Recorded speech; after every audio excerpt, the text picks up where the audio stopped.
일어나서 이렇게 기도하겠습니다. 오늘도 하나님의 말씀으로 우리를 살리시고 회복시키시고 성령 하나님 조명하심으로 우리가 말씀을 깊이 있게 깨닫는 귀한 시간이 되게 하여 주십시오. 우리가 말씀 안으로 들어가 말씀 안에 살아있는 하나님의 그 모든 역사들을 경험할 수 있는 귀한 시간이 되게 해달라고 우리 같이 한번 시간 올려드리며 기도하겠습니다. 살아계신 하나님 아버지 주님 감사합니다. 우리의 하나님 이 시간 주님 앞에 나가는 예배를 올려드립니다. 하나님 오늘도 어김없이 우리가 말씀 안에 있기를 원하고 하나님 그 말씀 안에 기록된 하나님의 깊은 마음과 뜻을 알기를 원합니다. 성령 하나님 우리 가운데 내주하셔서 말씀하여 주시고 하나님 우리가 이 세상에 살아갈 때 무엇을 대적하며 무엇과 싸우는지 분명히 알게 하시고 하나님께서 중국에 하나님 그리스도인들 하나님의 군사로 세우시는데 하나님 어디 그 목적과 그 방향이 어디에 있는지 우리가 이 시간을 통해 깊이 알기를 원합니다. 하나님 그 말씀 안에서 하나님 어디 우리 가운데 하나님 책망하시고 또한 하나님 뉘우치도록 하나님이 말씀하시는 그 주님의 음성을 우리가 귀담아 듣게 하여 주시고 하나님 어디 우리의 성령 하나님의 음성 가운데 민감하게 반응하며 주님 앞에 나가는 이 시간이 되게 하여 주시옵소서. 이 한 시간 주님 앞에 올려드립니다. 하나님 아버지 주님께서 말씀하시고 대언케 하시고 하나님 주님께서 세밀한 음성으로 우리 심령과 마음 가운데 말씀하여 주실 때 우리가 듣고 반응하며 아멘으로 화답하는 시간이 되도록 하나님 인도하여 주시옵소서. 한 번 더 기도할 때 성령 하나님 오늘도 하나님 말씀 가운데 역사하시고 성령 하나님 예배를 인도해 달라고 우리 한 번 더 우리 성령 하나님 의지하며 기도하겠습니다. 성령 하나님 오늘도 주님 안을 의지하며 나갑니다. 주님 보셔서 이 예배를 인도하여 주시옵소서. 하나님 우리가 하나님 아버지 예수 그리스도의 보혈로 하나님 아버지 오늘도 쉽게 받기를 원하고 하나님 아버지 성령 하나님의 강력한 능력으로 우리가 하나님 이 시간에 주의 말씀 안으로 들어가길 원합니다. 우리의 온 몸과 하나님 온 것이 모든 것이 하나님 아버지 주님의 뜻과 계획과 섭리를 아는 데 집중하게 하시고 그렇게 해서 성령 하나님 우리 심령과 마음이 주님의 것으로 사로잡힐 받을 수 있도록 하나님 역사해 주시기를 간절히 원합니다. 우리 가운데 세례를 행하여 주시옵소서. 말씀 가운데 주목하고 하나님 아버지 그 뜻 가운데 우리의 심령과 그 모든 것들을 다 기울여 나갈 수 있도록 주님 역사하여 주시옵소서. 이 한 시간 그렇게 주님 앞에 나가기를 원합니다. 주님 인도하여 주시옵소서. 주님 함께 해주십시오. 살아계셔서 역사하시는 하나님 당신을 너무나도 사랑하고 찬양합니다. 하나님 우리 입을 붙들어 주시옵소서.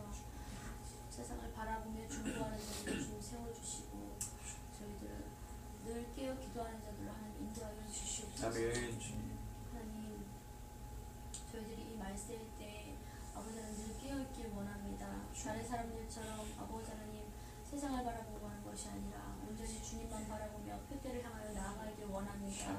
우리가 그런 사람이 되게 하시고 그리하여서 아버지 하나님 말씀에 더 집중하는 우리의 삶이 되어줄 수 있도록 하나님 역사하시고 인도하여 주시옵소서. 오늘 수요예배로 하나님 앞에 올려드립니다. 아버지 하나님 오늘도 말씀 안에 온전히 집중케 하여 주시고 성령 하나님 우리에게 꼭 필요한 말씀으로 한 사람 한 사람 각자에게 개인에게 정말 주님이 준비하신 그 말씀 저희들에게 온전히 들려줄 수 있도록 하나님 함께하여 주시옵소서.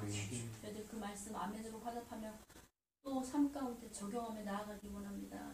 그렇게 하실 하나님 오늘도 감사드리며 예수님의 이름으로 기도드립니다. 아멘. 예. 오늘 이 말씀의 맥잡기 11번째 시간입니다. 이 말씀을 나누기에 앞서서 제가 한 가지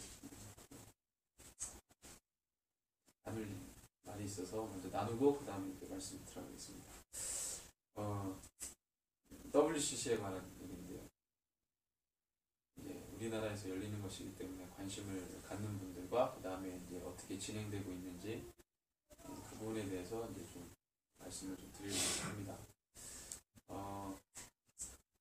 지금 WCC 저번에 제가 말씀드린 이 김상환 목사님과 또 몇몇 한국교회 좀 지명도가 있는 목사님들이 발표한 성명서 때문에 정말로 이 WCC의 이 핵심 역할을 했던 그 분들이 이렇게 같이 할 수 없다 이렇게 이야기해서 운영위원회가 두 개로 쪼개지게 됐잖아요.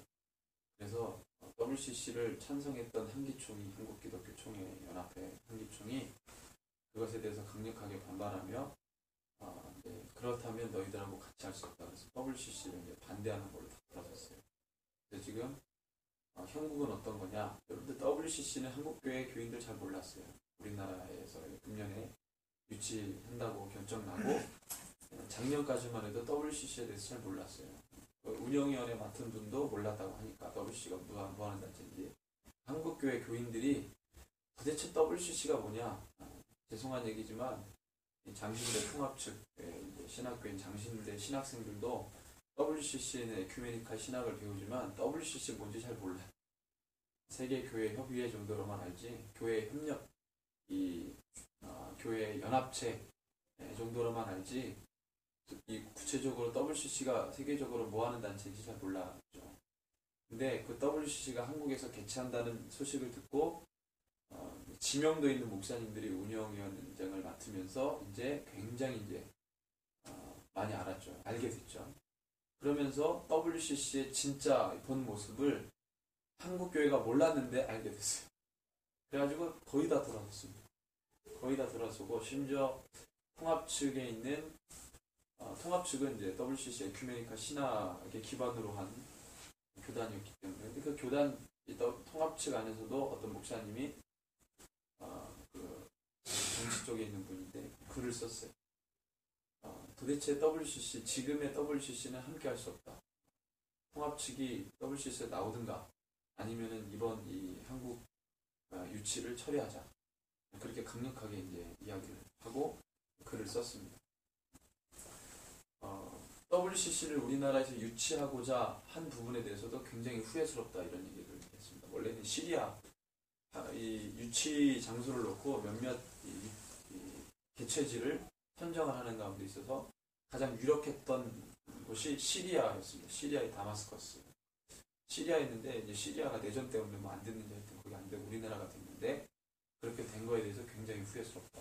시리아에서 됐어야 되는데 뭐 이런 얘기를 하고 그래서 이 종전에 있었던 이 다원주의적인 그 성향을 지닌 WCC라는 것을 그동안 몰랐던 한국교회 모든 교인들이 다 알게 됐어요. 그래서 WCC를 우리나라에서 유치하려고 했던 사람들의 의도는 한국이 이제는 로만 카톨릭도 굉장히 이제 부흥하고 한국의 개신교는 감소했지만 유독 한국의 로만 카톨릭은 전 세계에서 유례 없이 부흥을 했거든요.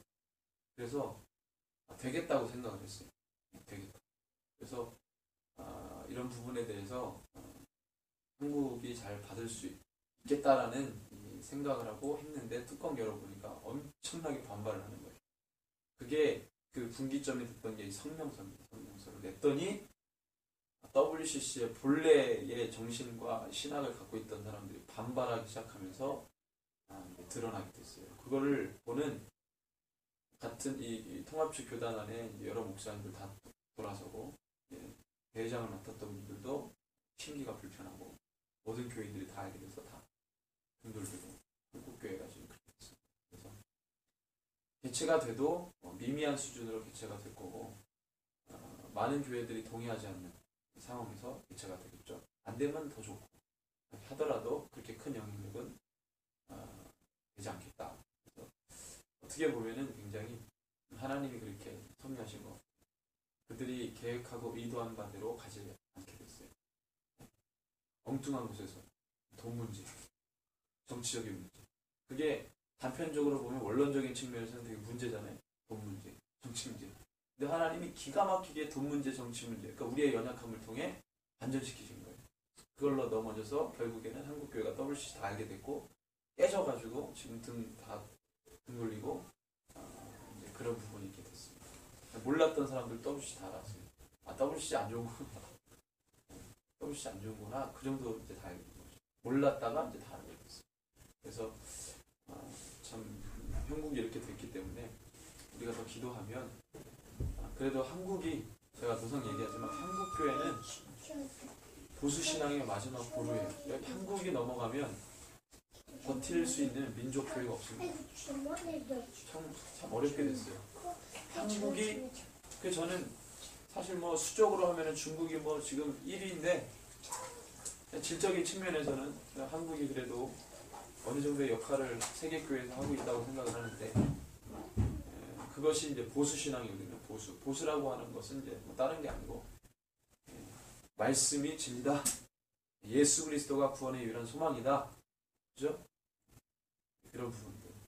그런 부분에 있어서 전혀 흔들림이 없는 신앙인데 한국이 넘어가면 이제 끝장나는 거예요. 세계교회. 어느 소극교회는 이제 다 넘어갔기 때문에.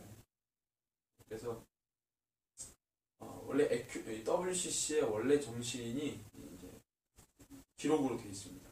그거를 지금 WCC 정치적인 일들을 하고 있는 분들은 그 WCC의 본래 취지와도 맞지 않게 하고 있으며 또는 이 통합 측도 통합 측 에큐메니카 신학의 입장과도 상이한 차이를 보이는 행태들을 WCC에 있는 이 정치적으로 움직이려고 하는 사람들에게 나타나기 때문에 통합 측의 그 목사님은 이렇게 보는 거죠. 너희들이 하는 짓은 WCC의 정신과도 맞지 않고 에큐메니카 신학에도 맞지 않다. 이렇게 이제 얘기했어요. 그러니까 통합 측은 WCC의 본래 취지와 또 에큐메니카 신학의 본래 취지와 맞지 않기 때문에 나오든가 이번에 개최를 하지 않도록 힘을 쓰든가 WCC를 나오든가 그렇게 해야 됩니다. 이제 그렇게 이제 연결을 합니다. 참 다행스럽다고 생각을 하고 많은 교회들이 넘어갈 뻔했는데 그래도 이제 한기총이 그래도 이제 반대로 돌아서서 강력하게 지금 저항하고 있고 그래서 제때에 적재적소에 WCC의 이제 본래 이리의 모습을 하고 있는 그들이 성명서의 발끈함과 동시에 다 드러나게 됩니다. 좀만 참았더라면 다 넘어갈 수 있었는데 본인들이 그냥 재발절해가지고 막 드러나는 바람에 다 돌아섰다. 그래서 이건 기도의 열매라고 생각을 하고 모든 교인들이 마지막 때 우리나라에서 일어난 이단보다도 더한 이단이 지금 WCC와 그다음에 종북 세력과 이런 부분들이기 때문에 어떤 이단의 교리보다도 강력한 게 주체 사상이라고 어떤 분이 이렇게 글을 통해서 이야기하는데 그런 것이 지금 한국 교회를 굉장히 이것을 분단 국가라고는 특이한 상황에서 주체 신앙, 주체 영성, 이런 말도 안 되는 단어들이 이제 막 들고 다니고 그래서 참 어려운 시기 가운데 살아가는데 우리가 더 기도가 필요하겠다. 그리고 돌아가는 상황에 대해서 우리가 좀 더 면면하게 이해해 주셔야 필요가 있겠다는 생각을 합니다. 기도가 필요합니다. 할렐루야. 상황이 이렇게 됐다는 것을 여러분들이 알려주십시오. 오늘 마태복음 10장에 우리 저번에 제자 파송설교에서 23절까지 10장 23절까지 이야기를 했습니다. 오늘 24절부터 이야기를 좀 하겠습니다. 마태복음 5개의 기둥 가운데 첫 번째 기둥이 산상수, 두 번째가 제자 파송설교, 세 번째가 천국설교, 네 번째가 뭐였죠? 네 번째가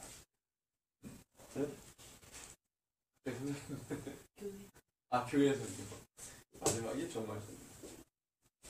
자, 오늘 그래서 24절 이어지는데요. 자, 이 제자 파송 설교에서 중요한 부분이 중요하다기보다는 좀 그래도 무게감이 실려 있는 이 부분이 바로 이 박해에 대한 기록입니다.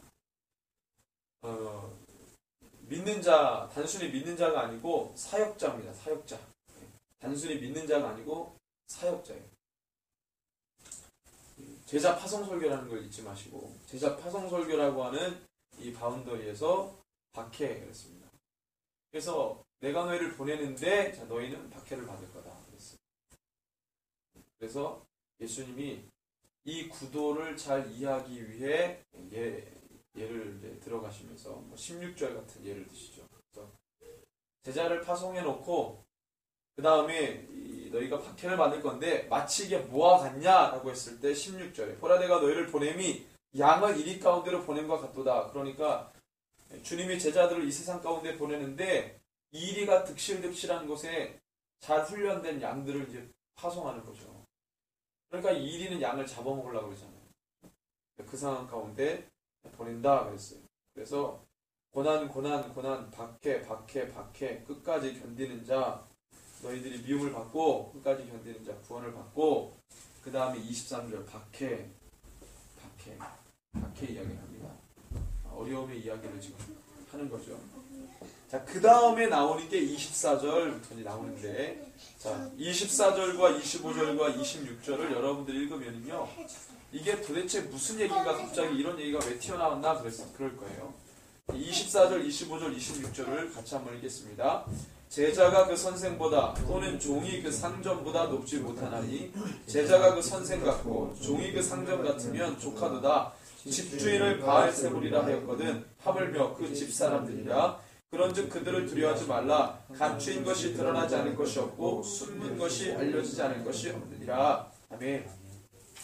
자, 이게 그냥 보면은 이게 도대체 무슨 얘기인지를 잘 몰라요. 우리가 좀 면밀히 이제 살펴봐야 됩니다. 이게 제자 파송 설교인데, 박해에 대한 이야기가 아직 끝나지 않았어요.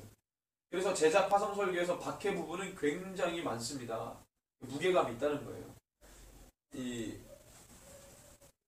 박해 얘기가 끝나지 않았다는 거. 그래서 24절, 25절이 뭐냐면 이 두 구절은요, 어떠한 예를 들은 겁니다. 그 예를 들은 거가 어떤 예냐? 23절까지 박해에 대한 이야기를 직접적으로 하고 그 다음에 26절에 뭐라 그러냐면 그런즉 그들을 두려워하지 말라 그랬어요. 박해 이야기를 하고 23절까지 박해에 대한 이야기를 하고 26절에 그런즉 그들을 두려워하지 말라 그랬습니다. 그럼 여러분들 딱 문맥상 보면은 박해 이야기를 하고 그 다음에 24절, 25절 우리가 딱 띄고 그 다음에 26절을 보면 그들을 두려워하지 말라 그러면 누가 누구를 두려워하지 말라는 얘기겠습니까? 제자들이 누구를 두려워하지 말라는 거예요? 박해하는 자들. 오늘날로 말하면 누가 누구를 두려워하지 말라는 겁니까? 교회가 어디를 두려워하지 말라? 세상을 두려워하지 말라. 그리스도인이 세상을 두려워하지 말라. 교회를 박해하고 신앙인들을 박해하는 그 상황을 두려워하지 말라. 그들을 두려워하지 말라. 이 얘기를 하는 거죠. 자, 그러면 그들이 누구냐? 그리스도인들을 박해하는 그들이 누구냐?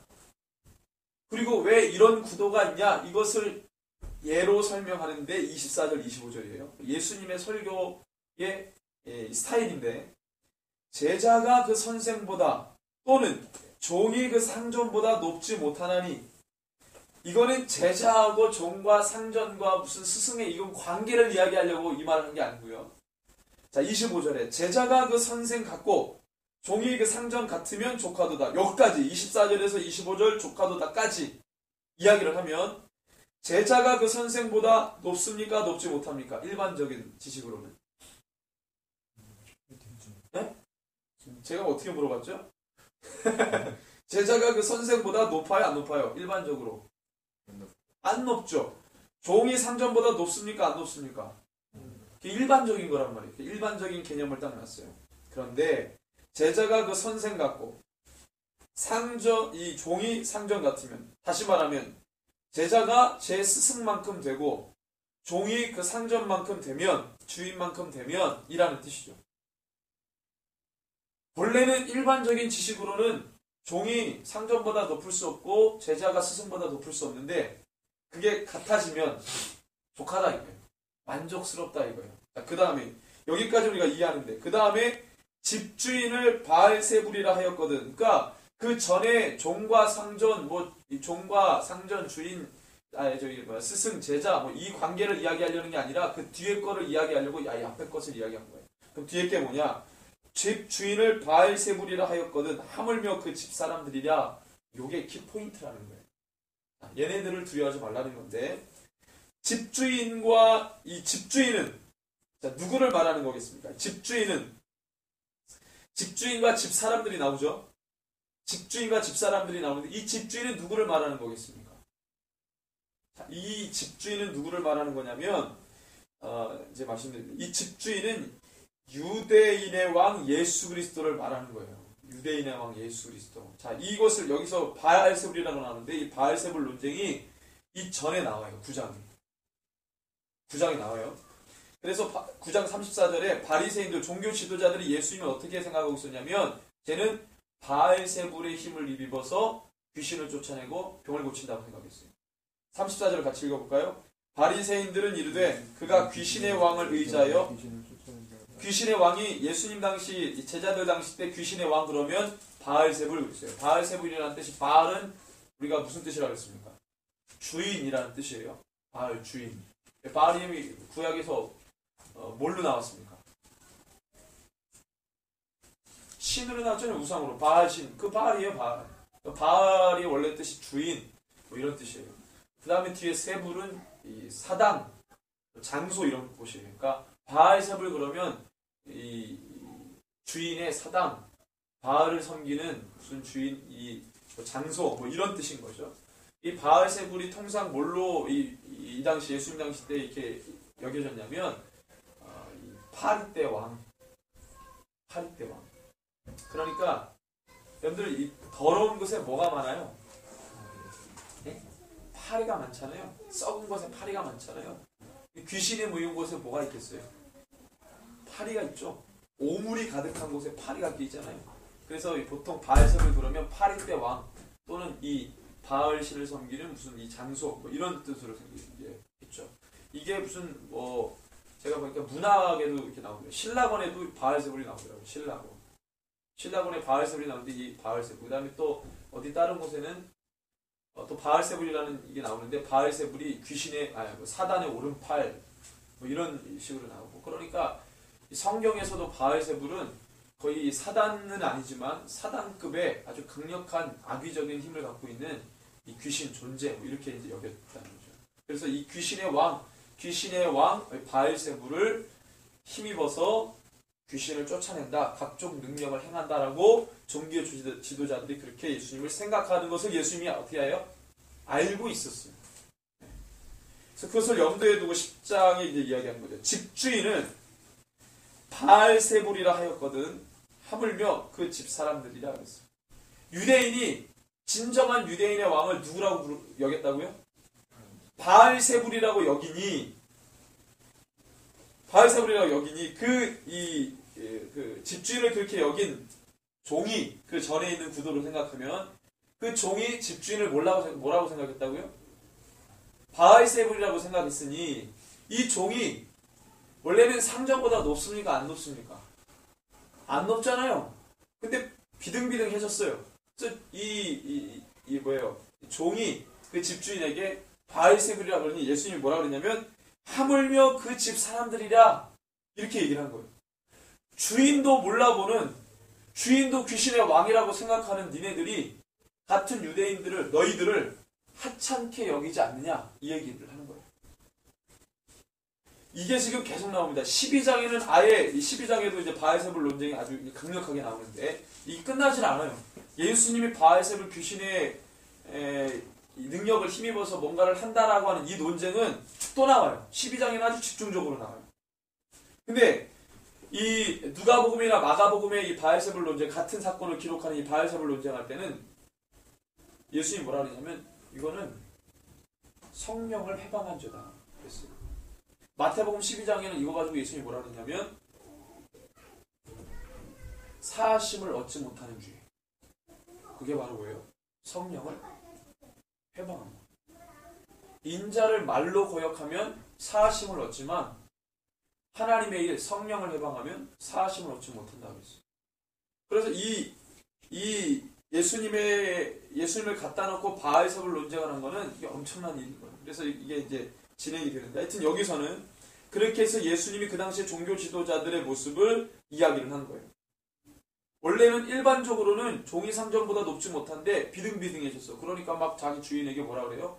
바알세불이 미웠다고 막 하고 뭐라고 하고. 그러니까 주인을 그렇게 하니 뭐 그 집 사람들은 뭐예요? 그냥 막 아나무인으로 뭉개버리는 거죠. 그런 어떤 행태를 예수님이 지적을 했어요.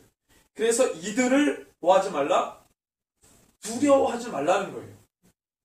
예수님의 말은. 누구에게 말하는 겁니까? 이 얘기는.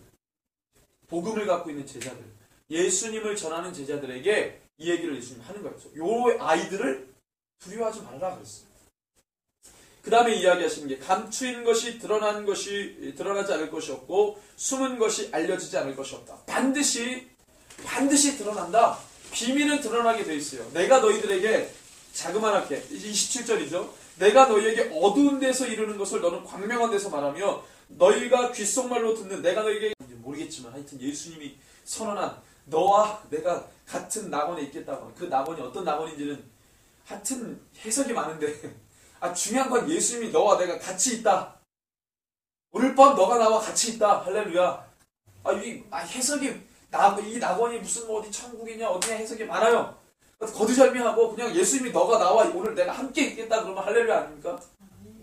네? 예수님이 지옥에서 내가 너와 함께 하겠다 그래도 할렐루야. 할렐루야. 아멘. 예수님이 함께 계신 곳이 여러분들 천국이에요. 네. 근데 예수님이 영원토록 지옥에 계실 분은 아니니까 잠깐 있다가 이제 올라가실 거니까.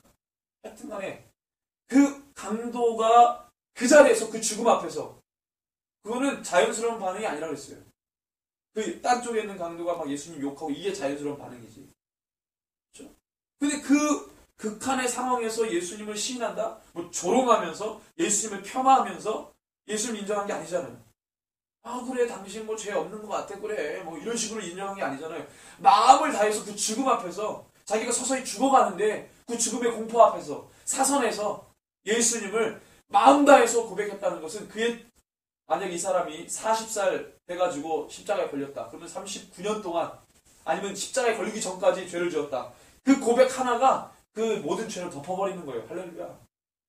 엄청난 이 고백인 거죠. 그래서 누구든지 사람 앞에서 나를 부인하면 나도 하늘에 계신 내 아버지 앞에서 그를 부인하리라. 이게 어디 나옵니까? 바울이 고백하잖아요. 바울이 어디서? 로마서 10장 10절에. 같이 한번 볼까요? 로마서 10장 10절.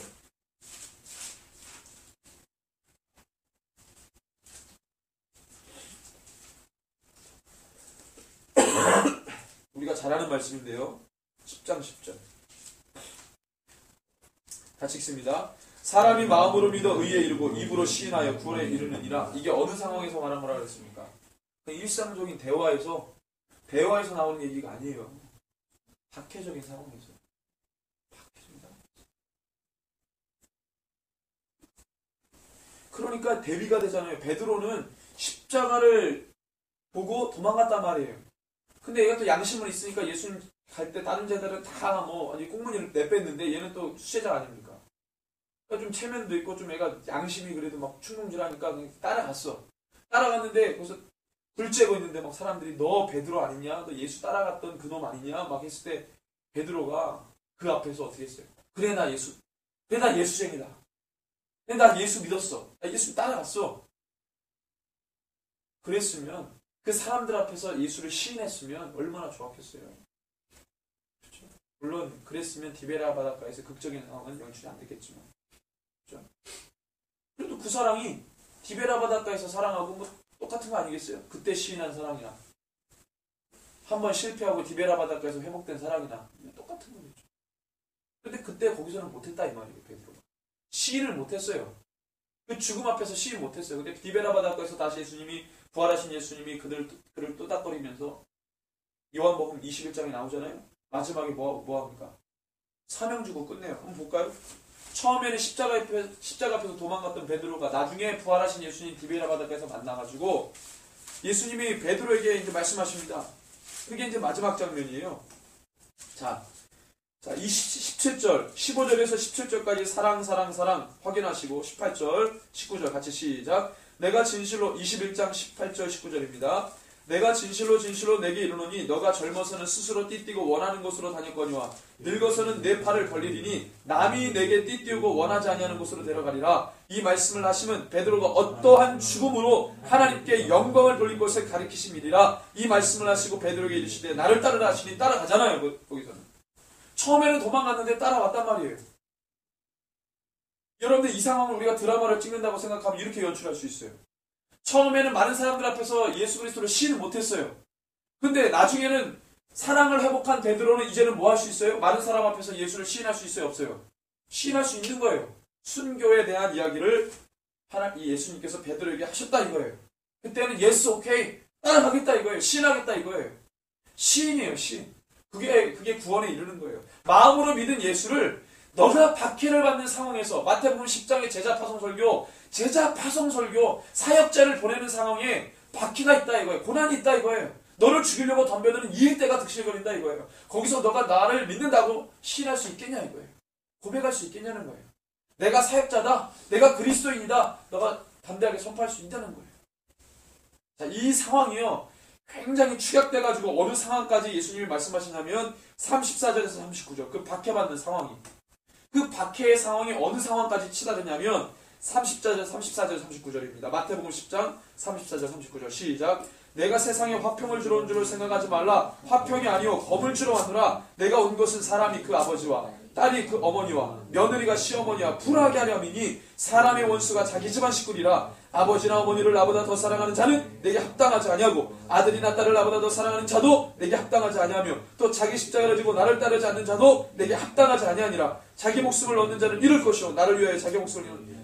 여러분들 그래서 이 박해의 상황이 어디까지 치달았냐면 내가 도대체 거부할 수 없는 그 관계 가운데로도 집중하는 거예요. 예수님 엄청나게 하여튼 그 포위망을 우리가 빠져나갈 수 없을 정도로 포위망을 촘촘하게 해놓고 할렐루야. 내가 내 혈육인데 여러분들 예수님도 마가복음의 구조상에서 보면 어땠습니까? 이 갈릴리 1차 그 선교하고 갈릴리 1차 선교 마지막에 뭐였어요? 예수님 미쳤다는 소리를 듣고 끝냈어요. 누구에게? 가족들에게. 예수님 평화. 예수님 샬롬. 샬롬 이렇게 하잖아요. 주일학교 명륜 주일학교 다니시는 분들은 다 이걸 안다고요. 샬롬 이수시로. 예수님 샬롬. 예수님 평화. 근데 어느 날 어린이 돼가지고 딱 보는데 성경 통독해가지고 딱 보는데 감당 안 되는 이 오늘 같은 말씀이 나오는 거죠. 전도사님 이거 무슨 말씀인가요? 불화? 아니 샬롬 이렇게 배웠는데 예수님 불화? 이게 뭔가요? 선생님이 이거는 그래서 뭐 이상하게 막 설명하시고 목사님께 물어봐. 목사님 그래 어떻게 그 목사님은 늘 그 교회에서 성공 얘기하시고 복 얘기하시고 사랑 얘기하시는 거예요. 딱 걸리는 거죠. 평소에도 이걸 지나치시고 부담스러워. 주석 찾아보세요. 주석이 뭐라고 나와요? 이 부분. 주석에 찾아보시죠. 이 부분이 뭐라고 나와있나. 여러분들 이게 지금 어떤 상황이냐면 제자를 파송하는데 여러분 우리가 사역자 아니에요? 하나님 우리를 세상으로 파송했어요. 우리 파송받은 거예요. 교회는 밖으로 불러낸 자들 아니에요. 에크 택견의 에크가 아니고 이크 에크 할 때 그 에크가 아니고 헬라어의 에크는 밖으로라는 뜻이에요. 불러낸 자들이에요. 하나님 앞에 소명받고 비전받은 사람들 그 교회라고 했어요. 교회예요. 파송받은 자들이에요. 우리는 세상으로. 우리 가운데 미션이 있단 말이에요.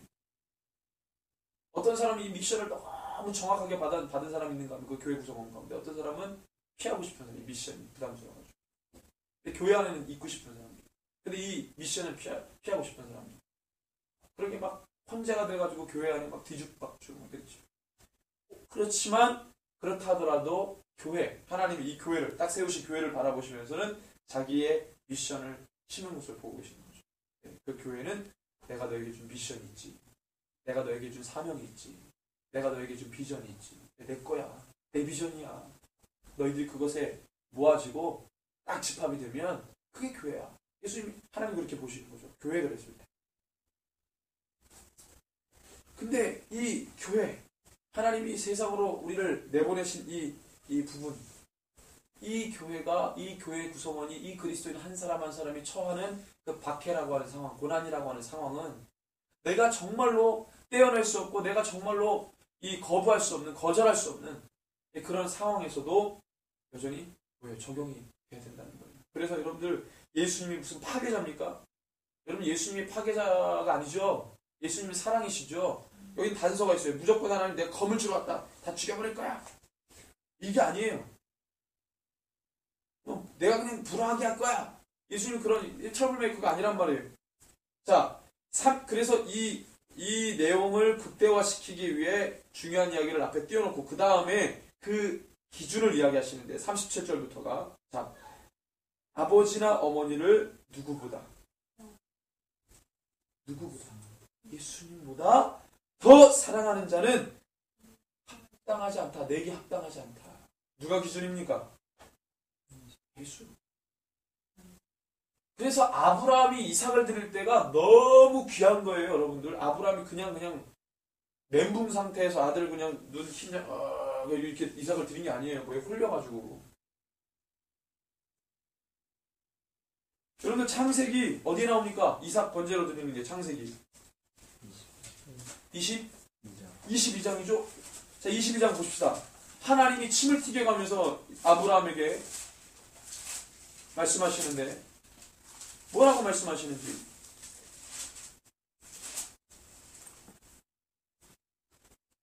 22장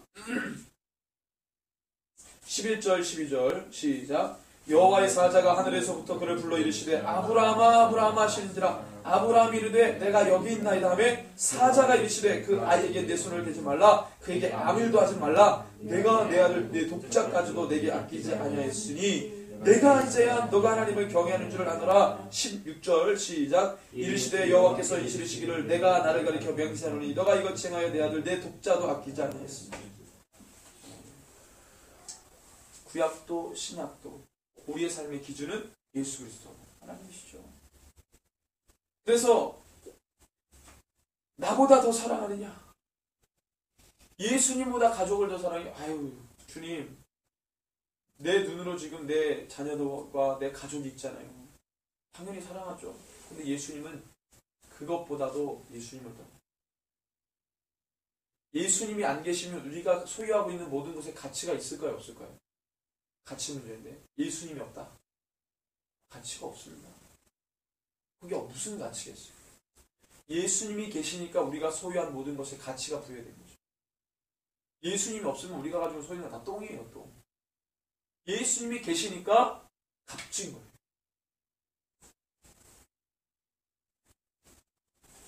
그 다음에 또 38절 39절 마태복음 10장 38, 39절 자기 십자가를 지고 나를 따르지 않는 자도 내게 합당하지 않는다. 저는 이런 문장을 봤을 때는 여러분들 아주 구체적으로 섬세하게 여러분들 아주 깊이 묵상하십시오. 십자가를 따라가는 게 뭘까? 십자가. 이 말이 어디서 나옵니까? 어디서 봤잖아요. 마가복음 8장. 그죠? 보통 이 마가복음에서는 베드로의 신앙 고백 이게 있고, 그 다음에 나오는데 마가복음 9장 볼까요? 8장 34절.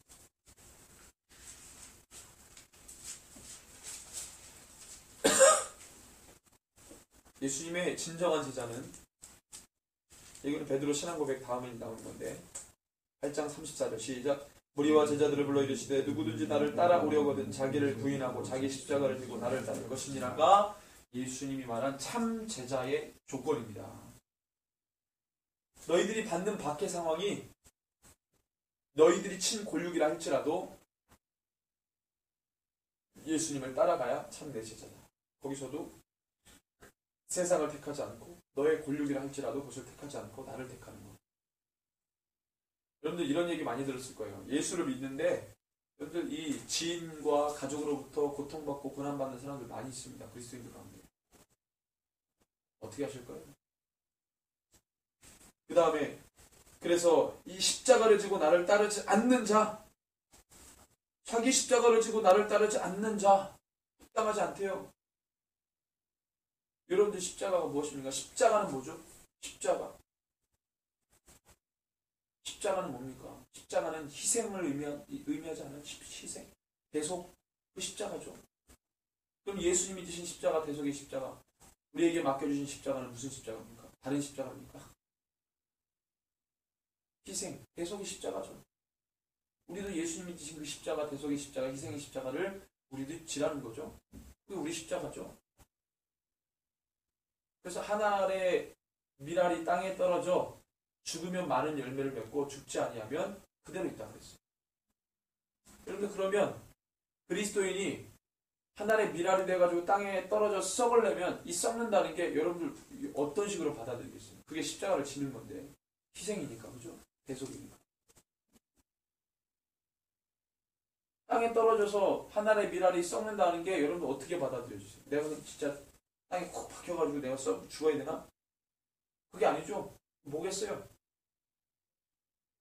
사명입니다. 사명. 그 사명은 뭐예요? 무슨 사명입니까? 예수의 복음을 전하는 사명이죠. 흘려보내는 사명이죠. 그게 우리의 십자가죠. 예수님의 십자가는 대속이고 희생인데 그 하나님의 사랑이 그 십자가를 통해 어디로 흘러온 거예요? 우리에게로 흘러온 거죠. 주님의 복음이 십자가를 통해서 우리에게 전달된 거죠. 마찬가지로 자기 십자가면 그 사명은 뭐냐? 복음을 흘려보내고 사랑을 흘려보내는 사명인 거죠. 그게 심겨질 때 그게 땅에 떨어져 썩는 거예요. 그거 자체가. 그러면 많은 열매를 맺는 거죠. 그리고 39절에 자기 목숨을 얻는 자는 잃을 것이요 나를 위하여 자기 목숨을 잃는 자는 얻으리라. 그럼 설명해 주잖아요. 그렇죠? 설명해 주잖아요. 38절을 설명해 주잖아요.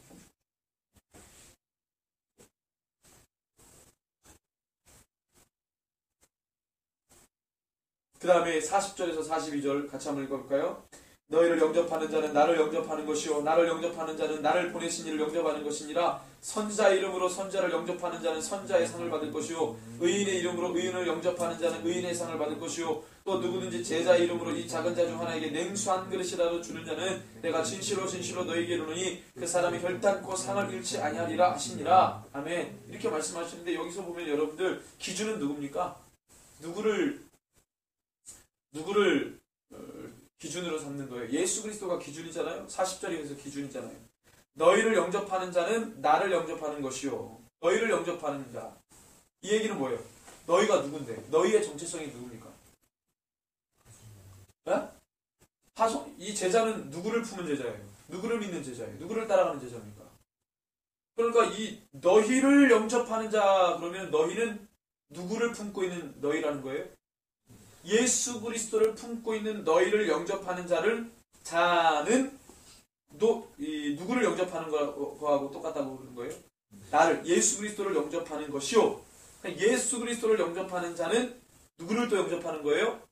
하나님을 영접하는 자. 그러니까 처음에 예수 믿는 자를 영접하면, 예수 믿는 자를 섬기면, 예수 믿는 자를 도우면, 예수 믿는 자와 파트너십을 이룬 사명 감당하면 누구를 위해서, 누구를 섬기는 것이고 그 사람을 섬기는 겁니까? 아니죠. 그 안에 있는 예수를 섬기는 거고 그 예수를 보내신 하나님을 섬기는 거죠. 이 얘기를 하는 거예요. 선지자 이름으로 선지자를 영접하는 자. 그래서 선지자 상은 그 선지자 그 사람을 섬겨서 받는 상이 아니에요. 이 선지자는 누구의 선지자입니까? 네? 하나님이 보내신 자. 그죠? 예수를 증거하는 사역자란 말이에요. 사역자. 지금으로 말하면 선지자, 의인, 사역자를 말하는 것이죠. 그 당시의 언어로 이렇게 풀었지만 예수 그리스도를 전하는 그 사역자를 섬기는 것이 바로 예수를 섬기는 것이요 하나님을 섬기는 것이라고 말하는 거죠. 누구든지 제자의 이름으로 제자, 이 제자는 누굽니까? 예수의 제자죠. 예수의 제자. 누구든지 제자의 이름으로 예수의 제자 이름으로, 그러니까 예수의 이름으로 이 작은 자 중 하나에게 냉수 한 그릇이라도 주는 자는 내가 진실로 너희에게 이르노니 그 사람이 결단코 상을 잃지 않는다 그랬어요. 단순하게 냉수, 예수 믿는 사람이 단순하게 냉수 한 그릇을 이렇게 줬어. 목마른 자에게, 믿지 않는 사람에게 냉수를 줬어요. 여러분들 그 행위 자체로 하나님이 상 주신다는 얘기로 받아들이십니까? 어떻게 받아들이세요? 단순하게 내가 그 사람에게 목마른 사람에게 냉수 한 물 줬다. 그걸로 하나님이 내가 너에게 상 주겠다. 그렇게 받아들이십니까? 그런 얘기가 아니에요, 이거. 그러면은 그것 때문에 상 줄 것 같으면은 사람들은 의를 많이 행해야 되겠죠. 도덕적 의. 그렇죠? 이거는 그런 얘기가 아닙니다. 여러분들 섬긴다. 내가 그 사람에게 냉수 한 그릇이라도 주는다. 그러면 냉수만 주는 게 아니라 우리 예수 그리스도는 하여튼 뭘 전해야 됩니까? 뭐가 들어가야 돼요, 그 사람은? 예? 예수가 여러분들 사마리아 요한복음 4장에 나오는 사마리아 여인과 대화해서 예수님이 그냥 그 사람에게 냉수 한 그릇만 받았어요? 그리고 끝났습니까? 그 사마리아 여인이 유대인은 보통 사마리아인하고 접촉을 안 하는데 이 유대인은 그래도 선량한 사람인가 보다. 그래서 냉수 한 그릇 달라니까 줬어요. 그걸로 끝났냐고 상황이. 그래서 예수님이 묻잖아요. 내가 누군 줄 알았으면 그렇게 물어보시잖아요. 대화가 이 사람이 목마를 것 같으니까 냉수 한 그릇 의의를 행한다는 차원에서 이렇게 주고 선을 베푼다는 차원에서 주고 끝난 게 아니에요. 예수님 그것 때문에 그 땅 밟은 게 아니지. 우리 믿는 자들이 어떤 믿지 않는 자들과 접촉한다면 우리가 가지고 있는 의의를 행함으로써 뭔가를 하나님이 이게 아니죠. 뭐가 나가야 됩니까? 뭐가 나가야 돼요? 예수 그리스도가 나가야 되는 거죠. 영원히 목마르지 아니할 것으로 그를 축여야 되는 거 아니에요? 영원히 찾지 아니할 떡으로 빵으로 그를 먹여야 되는 거 아니에요? 그러니까 예수 그리스도가 나가야 되죠. 단순하게 무슨 뭐 선을 행하는 이런 일들을 믿는 자들이 해야 된다 이런 말이 아니에요. 이거는 그 사람들이 이렇게 섬겨야 된다 이런 얘기가 아니에요. 그래서 예수님이 하신 영적인 설교를 그냥 이렇게 뭐 하여튼 도덕적인 의의나 어떤 이 의의를 행하는 어떤 이 행동이나 이런 걸로 여러분들 이렇게 성경을 보면 안 됩니다. 여기서 상이라고 하는 말은 이렇게 뭐가 이렇게 사람들이 한 행위대로 뭔가 상을 준다는 얘기가 아니고 하나님께서 그에게 주실 정말로 이 땅에서는 감당할 수 없는 상을 주시겠다는 거예요. 이 땅에서 경험하지 못하는 상은 무슨 상이겠습니까? 내가 한 번도 금을 못 봤는데 금괴라는 걸 못 봤는데 천국에 올라가니까 내가 한 행위대로 하나님이 금괴를 너 이런 거 못 봤지. 아니면은 그 나라에도 차가 필요한지는 모르겠지만 엄청나게 세단 이런 걸 주시고 그 상이 도대체 어떤 상을 받으면 우리가 막 기뻐하겠어요? 하나님이 우리가 한 번도 보지 못한 하나님이 상을 주시는데 어떤 상을 받으면 기쁘겠어요? 실존하시는 그 하나님을 내가 대변하는데 한번 상상해봐요. 이 땅에서는 보이지 않는 하나님이니까 우리가 주를 위해 열심히 살다가 뭔가 하나님이 잠깐 보상해주면 막 감사하죠. 근데 우리가 그 땅에 그곳으로 가면 하나님과 함께 있는데 정말로 이 하나님, 영전하신 하나님, 내가 이 땅에서 귀로만 들었던 하나님을 그 눈으로 뵙는데 욥의 고백처럼 그 하나님이 야 잘했다 내가 상 줄게 그러면 하나님이 상 주셨네 이거에 기뻐하겠어요? 하나님 자체를 바라보면서 여러분들 뻑 가겠어요? 무슨 상을 받으면 여러분들 기뻐하겠어요? 곰곰이 한번 생각해 보세요.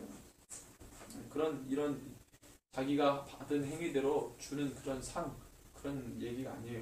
이 말은. 그래서 중요한 거는 이 제자 파송 설교에서 하나님께서 왜 제자를 파송했는지 그 부분에 대해서 설명을 하시고 그 다음에 나머지 이 엄청난 무게감을 가지고 이야기하시는 것은 그 제자들이 파송되고 그들이 받는 상황, 어떤 상황입니까? 박해와 고난과 그 어려움 가운데서 그것을 두려워하지 말고 살아계신 하나님을 두려워해라. 그분이 너를 책임진다.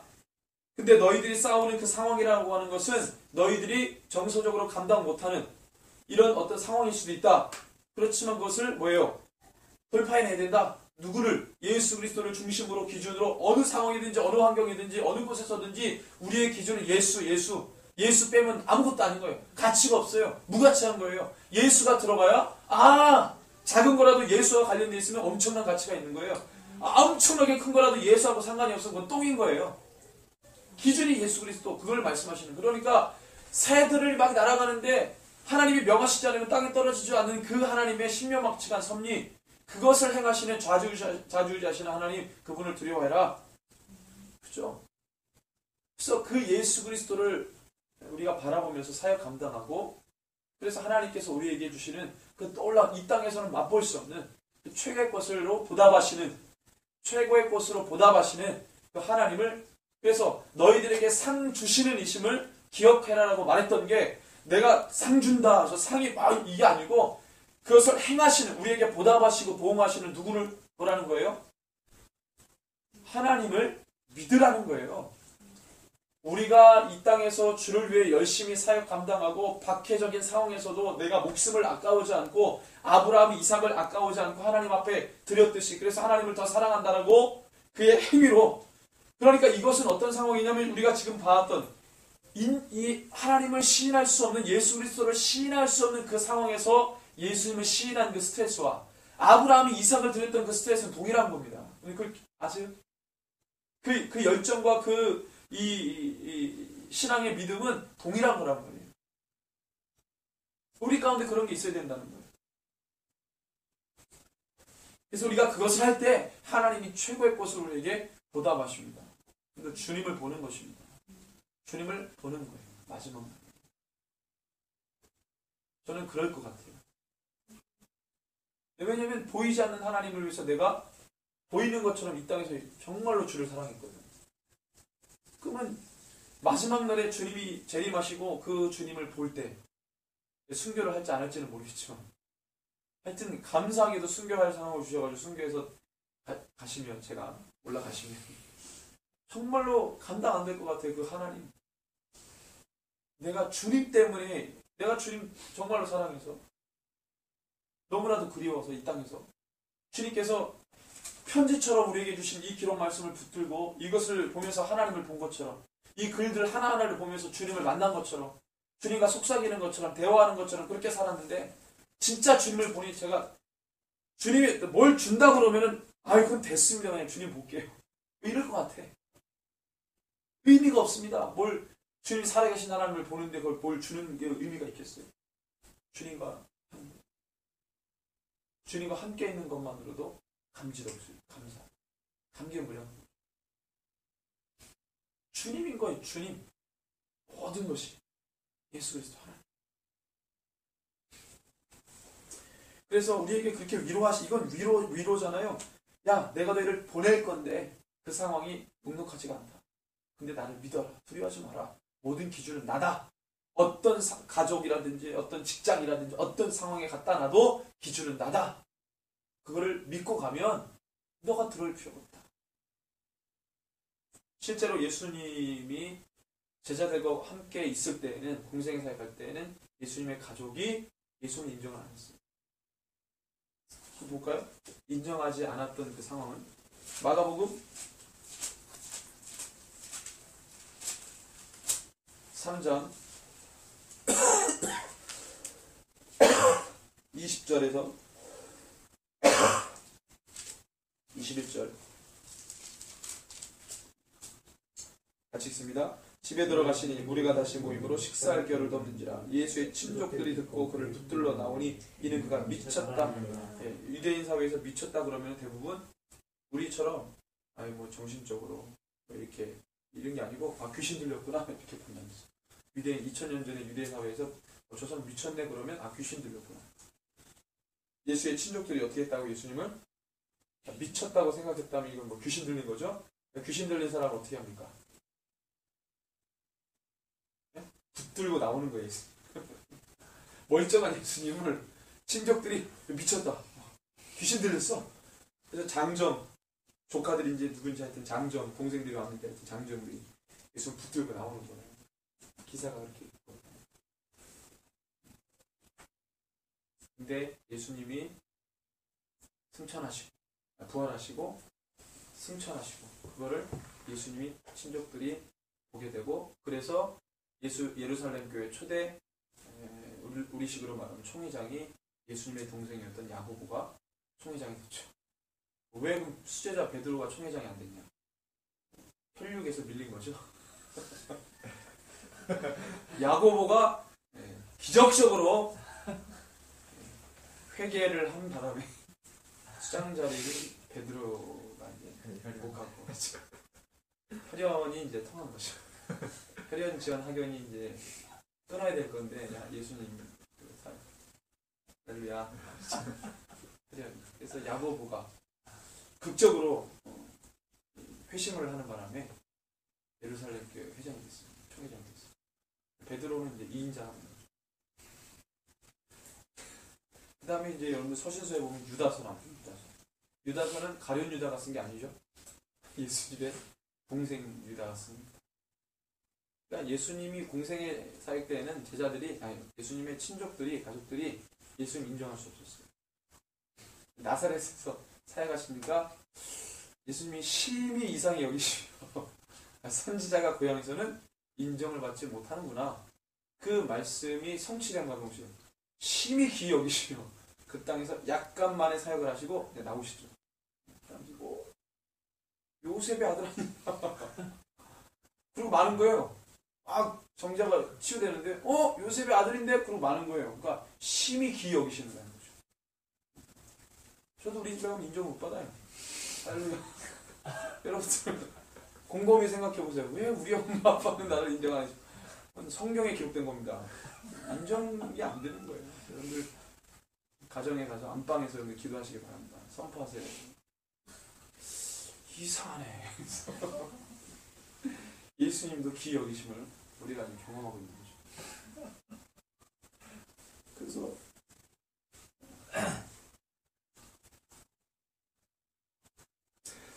할렐루야. 그래서 우리가 직면한 이 상황들이 쉽지 않아요. 어렵습니다. 예수님의 가족도 나 몰라라 했던 예수님. 예수님도 종교 지도자들에게 박해를 받으시고 가족들에게 인정을 받으시고 그렇게 이제 사역들을 하신 거죠. 제자 파송설교는 이제 이런 맥락에서 우리가 봐야 된다는 것이고요. 그 다음에 이제 세 번째 기둥이 바로 천국 설교인데요. 13 마가복음에서 누가복음에서도 비유장이 있잖아요. 이 비유장들을 우리가 세 번째 기둥을 볼 때 그때 같이 이렇게 대조하면서 보고 있습니다. 그러기 전에 이제 11장, 12장이 되게 중요한데 이 기둥, 세 번째 기둥을 그냥 넘어가기는 이 11장, 12장을 언급을 안 하면 너무 좀 찜찜한 감이 없지 않아 있어서 11장, 12장을 좀 보고, 왜냐면은 이 아까 말했던 바알세불 이 부분이 12장에서 엄청나게 논쟁이 있기 때문에 한 장 자체가 아예 바알세불에 대해서 나오기 때문에 그 부분에 대해서 좀 이야기를 해야 되는데 시간이 지금 많이 지났죠. 그래서 오늘 우리가 여기까지 말씀을 좀 보고 다음에 이제 또 이어서 하도록 하겠습니다. 하여튼 예수님께서 우리를 교회로 부르심과 동시에 사역자로 부르셨습니다. 우리가 땅끝까지 복음을 증거하고 예수 그리스도의 이 복음의 능력을 선포하며 우리가 당면하는 여러 가지 많은 상황들이 있어요. 그 상황들 우리가 정말로 믿음으로 뚫고 나가 주님 다시 오실 때까지 사명 감당하는 이 공동체가 되기를 소원합니다. 우리 같이 이 시간에 기도 함께 하겠습니다. 하나님 우리 가운데 주의 성령의 강력한 기름을 부어주시고 주님께서 최초에 부르셨던 그 교회, 하나님 정말로 음부의 권세가 이기지 못하는 강력한 교회, 천국의 열쇠를 주시고 다윗의 열쇠를 주신 하나님 그 모든 맺고 푸는 권세를 주신 이 교회가 마지막 때 사명 감당하기를 원합니다라고 우리 간절한 마음으로 주의 이름 부르고 함께 말씀을 기억하며 기도하겠습니다. 주여 하나님 아버지 주님 그렇습니다. 하나님 우리가 너무나도 연약하지만 하나님 주님께서 우리에게 말씀하시고 하나님 우리 가운데 기록하시며 오늘날 이 시간 이 순간에도 하나님 아버지 세밀한 음성으로 들려주시는 그 주님, 우리가 그 주님을 하나님 힘입고 그 말씀의 능력을 힘입고 간절히 구하며 나갑니다. 주여 하나님 이 시대가 너무나도 어렵습니다. 하나님 아버지 어두운 밤이라 칭하고 하나님 아버지 정말로 이 하나님 아버지 주님 아침의 자녀들 하나님 낮의 자녀들이라고 칭한 우리들에게 이 어둠을 밝힐 하나님 사명을 주셨는데 하나님 아버지 우리를 통하여서 하나님 아버지 숨긴 것이 없고 하나님 아버지 주님 정말로 비밀이 없는 모든 것이 드러나고 하나님께서 우리 가운데 세밀하게 주셨다 하더라도 우리 하나님 아버지 선포하며 담대히 말할 수 있는 하나님 아버지 거룩한 사역자 사명자가 되기를 소원합니다. 우리 한 사람 한 사람에게 기름 부어주십시오. 우리 가운데 주의 성령의 충만함으로 덧입혀주십시오. 하나님의 거룩함으로 힘입어 아버지 새 옷을 입고 흰 옷을 입고 이 마지막 때 모든 미혹과 하나님 아버지 모든 연약함과 모든 악함과 죄의 불의함 가운데 하나님 아버지 싸워 이겨 나가기를 원합니다. 예수 그리스도 어떤 삶과 순간에도 하나님 아버지 절대 기준이 되는 예수 그리스도 우리가 그분만을 따라가기를 소원합니다. 우리 가운데 성령의 능력을 부으시고 날마다 주님 안에서 새롭게 날아오르는 하나님 아버지 거룩한 일꾼들 될 수 있도록 주님 축복하여 주시옵소서. 그렇게 하실 주님을 찬양합니다. 주님 인도하여 주시옵소서. 걸어가신 하나님 아버지 감사합니다. 오늘도 말씀을 통해 하나님 제자를 파송하시고 그 파송된 그 상황과 환경이 하나님 정말로 쉽지 않은 이 박해와 고난과 어려움의 상황이라고 말씀해 주셨습니다. 하나님 우리가 하나님 아버지 이 상황들을 어떻게 돌파해 나갈까 하나님 고민하고 하나님 아버지 주님 또한 생각 가운데 말씀을 보니 오직 예수 그리스도 그분만을 따라가야 되는 줄로 믿습니다. 하나님 아버지 절대 기준이 예수 그리스도, 우리가 그분만을 따라가 여러가지 당하는 환난과 어려움 가운데서도 주눅들지 않고 뒤로 물러서지 않고 담대하게 당당하게 이 사명을 감당하는 저희가 되게 하여 주시옵소서. 허락한 사역과 하나님 아버지 그 기업과 분기 가운데 주의 성령의 도우심과 하나님 함께 하심이 있기를 간절히 원합니다. 우리 가운데 주여 동행하여 주십시오. 에녹과 같이 동행하신 것처럼 우리 한 사람 한 사람과 동행하여 주십시오. 우리의 심령과 마음이 세밀하게 주님과 연결되어 있게 하여 주시고 깨끗하고 거룩하고 하나님 흠없고 순전함으로 아버지 주님과 함께 나아갈 때에 모든 어둠의 역사가 떠나갈 줄로 믿습니다. 우리 하나님 아버지 연약함을 주님 앞에 토로합니다. 보혈의 능력으로 덮어주십시오. 예수 그리스도의 보혈로 머리부터 발끝까지를 덮어주시고 성령님이 동행하심과 함께 달려나갈 수 있는 하나님 저희가 되게 하여 주시옵소서. 하나님 이 시간에 오늘 이 예배 주님 앞에 귀한 예물을 드린 하나님 아버지 주님 손길이 있습니다. 그 마음이 있습니다. 아버지 11조로 드렸사오니 하나님 아버지 그 삶의 그 모든 것들 주님 책임지시고 주님께서 부어주셔서 주님이 공급해 주시는 능력과 힘으로 살아갈 수 있는 귀한 종이 되게 하여 주시옵소서. 지금은 우리 구주 예수 그리스도의 크신 은혜와 하나님 아버지의 무한하신 사랑과 성령 하나님의 위로, 감동, 교통, 충만, 치유, 회복케 하심이 말씀을 들고 이 마지막 때에 모든 미혹을 깨쳐 또한 일어나기를 소원하고 결단하는, 그래서 하나님께서 주신 사명을 온전히 감당하기를 소원하는 우리 새벽일수 공동체의 모든 하나님의 사역자들, 그 사역 위에 저들의 고백 위에 이제로부터 영원토록 함께 계실지어다. 아멘.